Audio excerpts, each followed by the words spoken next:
তোরা সবাই গরু হয়ে গেছিস? কতকাল গরু হয়ে থাকবি রে?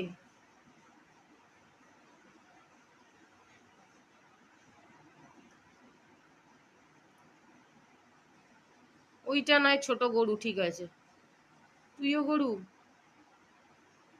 কলমি শাক খাবে, তুই খাবি, এই যে এই গাধাটা খাবে, অসভ্য বিড়ালটা খাবে, সবাই কলমি শাক খাবি, তুইও খাবি। কেন রে? এই অসভ্য বিড়াল, এই দেখ, তুই কোথায় যাচ্ছিস?